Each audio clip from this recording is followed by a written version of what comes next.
आणि आता पाहूयात विधानसभेची तयारी। मुख्यमंत्री पदाचा चेहरा समोर ठेवून विरोधी पक्ष कधी लढत नाही।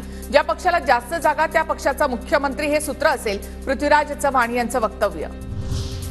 तर महाविकास आघाडीमध्ये मुख्यमंत्री पदाच्या चेहऱ्यावरून घमासान। सत्ताधारी असो की विरोधक, राज्याला एक चेहरा द्यावा लागतो। पृथ्वीराज चव्हाण यांचं एक मत असू शकतं। संजय राऊत यांची प्रतिक्रिया।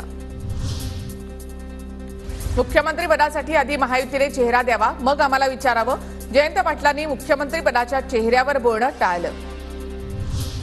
महाविकास आघाडीमध्ये जागा वाटपावरून देखील विसंवादाची चर्चा सुरू। जिंकेल त्याची जागा हा फॉर्म्युला, राऊतांची माहिती। तर जागा वाटपावर अधिवेशनानंतर चर्चा होणार, जयंत पाटलांचं वक्तव्य। महाविकास आघाडीचा कोणताही निर्णय एक पक्ष जाहीर करणार नाही। संजय राऊतांचे सूर बदलले। ठाकरे महाविकास आघाडीचा चेहरा असल्याचे आधी दिले होते संकेत। महाविकास आघाडीमध्ये टोकाचे मतभेद आहेत। ठाकरे दिल्लीला चेहरा बदलण्यासाठीच गेले, दरेकरांची प्रतिक्रिया। तर केवळ मुख्यमंत्री पदच नाही तर मतदारसंघावरून सुद्धा महाविकास आघाडीमध्ये वाद असल्याचा धनंजय मुंडे यांचा दावा।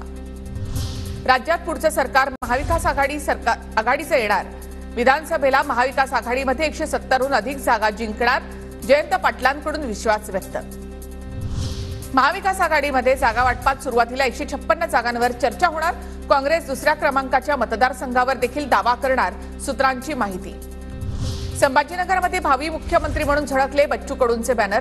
कार्यकर्त्यांकडून बच्चू कडूंच्या समर्थनार्थ बॅनरबाजी।